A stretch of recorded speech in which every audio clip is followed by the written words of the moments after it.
Innovators such as F.W. Taylor were able to increase production, but also dehumanize the work. Thankfully, things have improved dramatically since then, due in part to the influence of people like Abraham Maslow, Leon Festinger, Frederick Hertzberg, Victor Vroom, and others. One problem today is that while many corporations profess to following these theories, often they are more focused on the bottom line. And employees are savvy enough to know the difference. Looks like you've been missing a lot of work lately. I wouldn't say I've been missing it, Bob. Good one. Oh, that's terrific, Peter. Fortunately, there is a new generation of CEOs who are making a difference.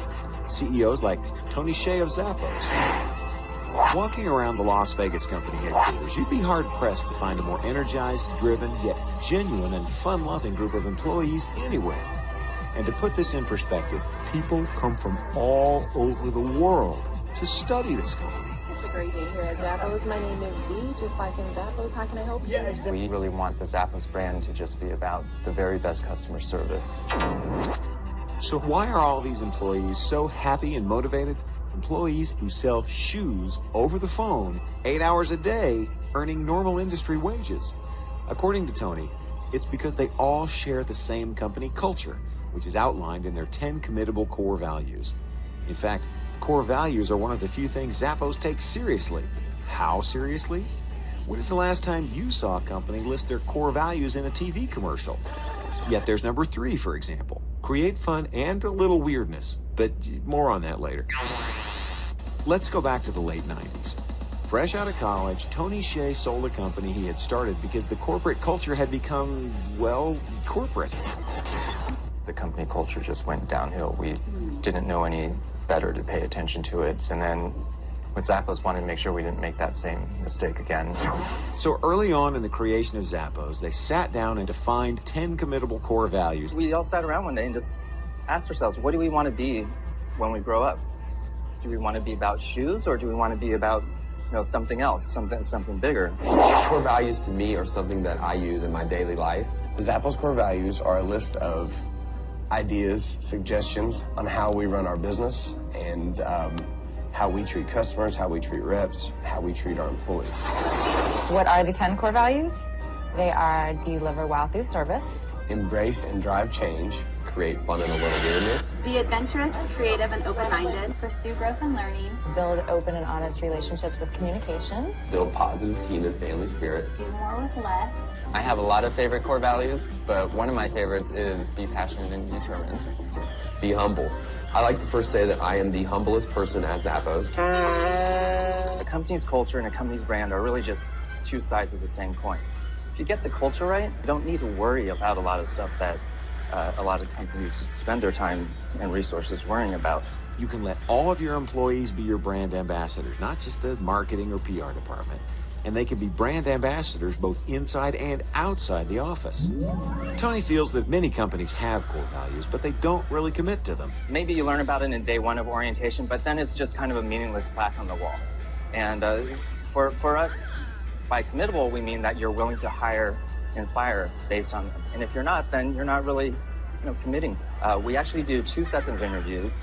The hiring manager and his or her team will do the standard, looking for relevant experience, technical ability, fit within the team. But then our HR department does a separate set of interviews purely for culture fit. And they have to pass both in order to be hired, because we actually have questions for each of these core values. Actually, the one that trips us up the most in terms of the hiring process is number 10, be humble, because there's a lot of people that are really smart, really talented, really experienced, except they're also really egotistical, and they would not fit in at Zappos. The conversation at most companies, if you interviewed such a talented person, would be, this guy is really talented, he's going to add a lot of value to the company, but, he's probably going to rub you the wrong way, and you're going to be annoyed by him, but, we should hire him. Well, keep making compromises like that over and over and over again, and I think that's why the company culture just ends up going downhill. Everyone that's hired into the headquarters goes through the same training that the customer loyalty team or the call center reps go through, regardless of department or title. You might be an accountant or a lawyer or a software developer. You go through the exact same 4-week training program in which they go over company history, the importance of customer service, the long-term vision of the company, the philosophy about company culture, and then they're actually on the phone for 2 weeks taking calls from customers. And then later on in your career at Zappos, we'll send you to Kentucky for a week where you do all the different warehouse functions, picking, packing, shipping, receiving, and so on. And this is all, having nothing to do with the job that you were actually hired for. Again, this goes back to the belief that customer service shouldn't just be a department, it should be the entire company. After a week or so of training, it's time for what Zappos calls the offer. And the offer is this. We will pay you for the time that you've already spent training and working at Zappos, plus an additional $2,000 to leave the company right now. And that's a standing offer until the end of the training. As it turns out, on average, less than 1% of people end up taking the offer. We also have something called a culture book. And it's close to 500 pages, and it's something we put out once a year. We asked all of our employees to write a few paragraphs about what the Zappos culture means to them. Except for typos, it's unedited. So it includes both the good and the bad, and it's organized by department. You can see how the warehouse culture might be slightly different from the merchandising culture, for example. And we give it to prospective employees that want to work at Zappos, and they can decide for themselves if this is the culture that they want to be a part of. What else makes Zappos unique? Call the 800 number anytime, day or night, and you find yourself talking to a knowledgeable and entertaining call center employee who is empowered to do whatever it takes to help. In fact, if they can't find you what you want, they'll recommend a competitor's site. There are no scripts, no time limits on calls, and they also offer postage-paid 365-day returns, and in most cases, free overnight shipping. What are some of the other ways that Zappos maintains their culture? How about regular happy hours after work, a nap room, free snacks and drinks, professional development classes, themed celebrations, free lunch in the cafeteria, awesome picnics, even more awesomer, the holiday parties, nonprofit fundraising events, full health insurance, free annual haircuts, profit sharing, mini bowling alleys, tiki bars, daily comedy videos created in-house, and a full-time life coach. People come in to complain, get career advice, talk about personal problems, or just vent. The only rule is that they sit on a red velvet throne.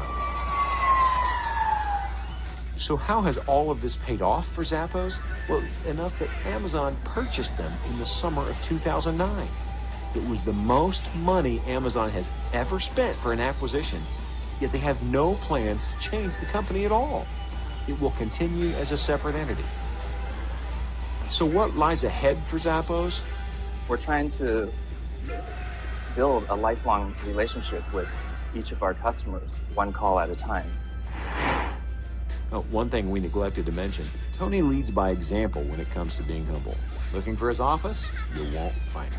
He sits in a cubicle just like everybody else and refers to himself and the executive team as monkeys. Not bad for someone who is a multi-millionaire at the age of 24. How's that, you say? Remember that company Tony sold 2 years out of college? Microsoft bought it for over $250 million. That's right, he was 24 and he never had to work another day in his life. Yet he started Zappos. Why? Because sometimes life isn't about money. It is about finding a higher calling, about passion. And Tony's passion was to create a culture where every day he'd be excited about getting up and going to the office.